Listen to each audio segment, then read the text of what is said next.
because you're close at home. I know that Nick Suzuki is close from home too. Yeah. And he was raised not so far from you. Did you know him before the NHL? Yeah. Me and Nick actually we went to school together in London, and it was a small hockey school that we attended at the same time. So I had known him for a little bit before he made it to the NHL. You went to see Mitch Marner with the London Knights together at this time? Me and Nick? Yeah. No, we were. That was later on when Mitch was in London. I was already playing in the OHL. I think he probably was not far after. He was in Owen Sound or Guelph. I'm not sure which one was first. I think Owen Sound. But we were on different teams at that time. Okay. How can you describe him as a person? Because I come from Montreal. Yeah, Nick? Yeah. Oh, he's great. I mean, I think he's got a dry sense of humor. I think he was always kind of a quieter guy at school, but I mean, great hockey player, always worked hard and put in the time. And he was always a little younger than me, so we had different friend groups at the time. But you know, I had always great competitive days with him at the school, and competing against each other was a lot of fun. What was the team names when you were against him? I played for Ottawa 67s and Sarnia Sting, and I think he was Owen Sound and Guelph. Yeah. How important is it to have this reset? How things were going before? Yeah, no, the reset's huge. I mean, I think it couldn't have come at a better time for our team. You know, we were all not down, but just frustrated with, you know, because I think our team does a good job of putting in the effort every night, and we just weren't getting the results, so it was a good time to reset. John Tortorella's name is coming up, obviously, in Jack Adams' talks. From your perspective, I know we've talked about this, obviously, yeah. But what does he bring to the room, and what kind of coach is he really on the bench that maybe we don't see from the TV, and yeah. Because we sometimes see when he's not in a good mood. But yeah, I mean, honestly, I think Torts does a good job with, you know, each player has their own way of learning, their own way of, you know, breaking into kind of a player's habits and getting them to follow the same path. And not necessarily every player has to do the same thing, but he gets everyone on the same structure, same path, and then allows us to be ourselves within that. And I think he does a good job of doing that with everybody. And, you know, like I said, he has his own way with each player, and he's done a great job with that. How is he, you know, Ristolainen talks about how he's helped his game grow and develop. Has he done anything similar for you? Yeah, same thing for me. I mean, I think I've had times with a lot of coaches where, you know, the style I play sometimes, and I've heard Torts talk about it, sometimes I do some wild things, and those things have just kind of put me right in the doghouse and not able to do anything after that. And you know, with Torts, it's kind of been, as long as I work hard on both sides of the puck and I play the right way, then he allows me to play my game, you know, somewhat to how I would prefer to play it. We'll talk a little bit more about it tomorrow when we chat, but, you know, obviously there's been a lot of talk about how you weren't a penalty killer back in the day, yeah. And now you're one of the top guys in terms of the power kill. You know, how have you helped evolve your game? And is that some of it Torts also kind of? Yeah, I mean, yeah, like I said, I've never penalty killed before I got the opportunity here. But yeah, I think I like it because if I'm not in a game, you know, sometimes the power play is not going, 5-on-5 is not going. I think a penalty kill is a good way to get yourself into it and feel like you're contributing. And you know, and I also have a lot of fun, me and Lottie, doing it together. So. Yeah. If you had to pick, who would be your celebrity co-captain? I've been asked this a few times. I'm not going to play this game, so I just know I say one, and then they're going to ask why, but not about the others. I think it'd be cool to be on any of the teams. Who do you think's going to win the Super Bowl? Ooh, that's a good one. I don't know. That's tough because like I want to say I think the 49ers, but I can't go against Mahomes and those guys. Like they just figure out how to win. So maybe I go with the Chiefs. Are you a Swiftie? I'm not, no, but my wife loves that. So So you know drama. I don't know any of the other stuff. I just know she wants to get like a hoodie that says something funny on it for the Super Bowl. Just as a divisional opponent for the Islanders, just what have you seen from Matt Barzal in your years going up against him? Yeah, I mean, he's always a player you got to pay attention to. You know, you may think that you have him in a spot right where you want him and he's contained and he'll find a way to make a play and make something out of nothing. So, yeah, it's been fun. Me and him are the same age and we've kind of come up together, and being able to watch him and what he's been able to do has been awesome. You guys had World Juniors together, right? Yep. So, I mean, did you keep in touch at all during those times? Yeah, I mean, we I think from playing each other a lot, we've kind of like stayed in touch as far as like after games, you know, just catching up and stuff. But we're busy, and it's hard to do all that stuff. But yeah, I mean, we talk from time to time. Obviously, I think a lot of fans were surprised to find out that you and Bo Horvat were related. Just Yeah. what's kind of the extent of your relationship as second cousins? Yeah, second cousins. Yeah, I mean, early not so much, like in our younger years, but as I got older and started following him, and we started training together and skating together, and we got to know each other really well.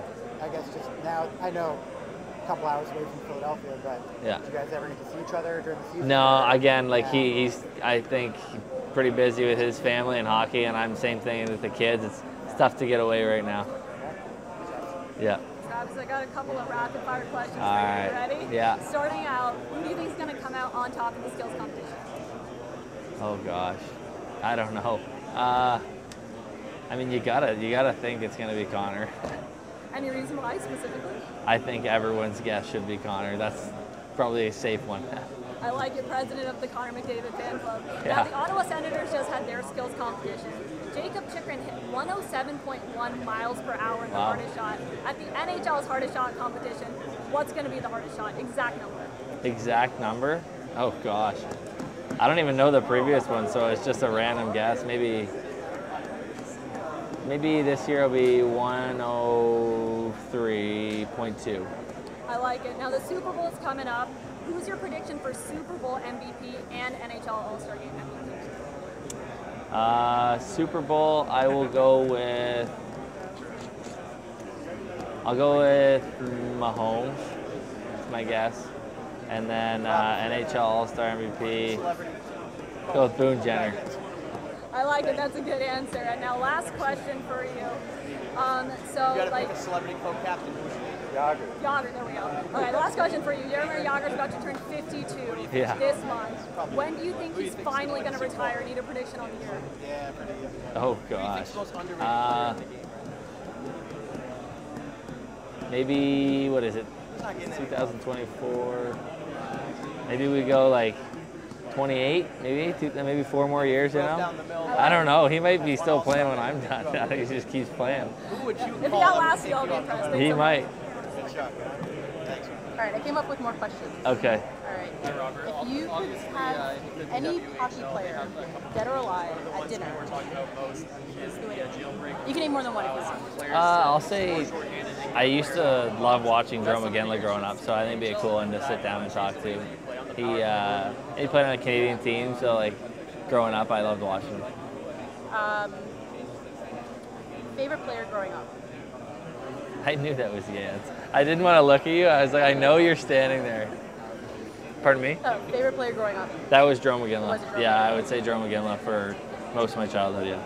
You were a Flames fan growing up, or were you? Honestly, I wasn't really any, like, I would say I chose the Flames probably, but like I was closer to Toronto and Detroit and Montreal, these teams around here. I grew up not far from here, but my brother was a huge Leafs fan. But yeah, I didn't really have a team. I kind of just jumped from team to team, whoever was winning. Did you have an McGinley jersey then as a player? Not really. Again, I didn't really have any jerseys or anything like that. I was more, like I said, bandwagon. Whoever was gonna win the cup, I was cheering for them. Hey Travis, How you doing? Good, how are you? Good. All right, so we're asking just all-star teammates of any guys here, just different activities outside of hockey. Who would you pick to do these activities with? So the first one, a triathlon. What 2 teammates that are competing in this Here? event? Yeah. A triathlon? Triathlon. Oh man. I don't know. That's a tough one. Is it tough to kind of Oh find man. time to I mean, hang out with everyone? The only one I can think of is, you put me on the spot here, but I know Boone Jenner from training. He trains really hard. You know, he might not be the fastest guy running, but I know he works hard, so that'd be a good teammate to have with me. There we go. So I'll give you one. I don't know another one. I don't know. Okay. It's tough. We'll go with a different activity here. We'll go with a night in. Someone that's going to cook a nice meal for the fellas, and we're just going to enjoy spending a night in. I mean, I sat beside Aho on the bus. He looked cleaned up, like he could put together a nice meal maybe. I don't know. There we go. What about a diamond heist? You're organizing a diamond heist. You're master thieves. Who are you picking to rob a bank? I don't know. Maybe I'll throw Mitch Marner in there for that one. Thank you very much. Yeah. Other questions in line? No, go ahead. Sorry. You know, I've been asking some of the guys about trash talk. So I was just curious, like, what's the craziest piece of trash talk you've ever heard out on this? Oh, I don't know.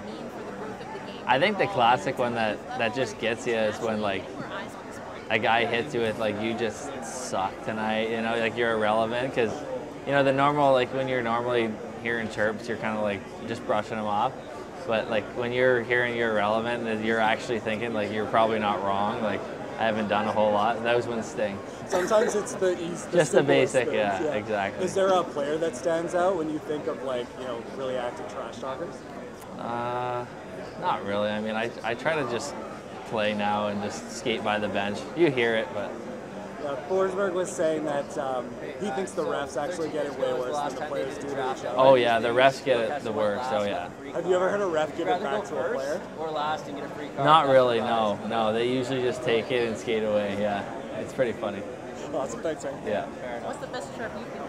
You don't have to name the player you gave it to. I don't have one. I couldn't give you one.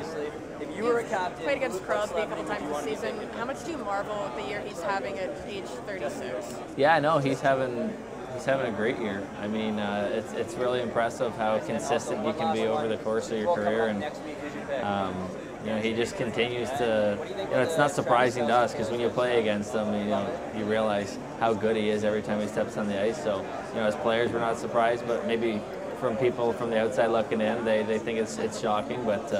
I mean, it is impressive how every single year he contributes to his team and, you know, finds a way to be so consistent. Travis, how many tickets are you on to for the weekend? I don't know, but not as many. There's like a lot of people got them, so. So they're not. It's not like Tom Wilson or like one of these. No, it's probably not crazy. No, it's nothing crazy. We gotta wrap it, guys. Are you excited with the 3-on-3? Yeah. Oh yeah. More open ice. Yeah. Yeah. Oh yeah.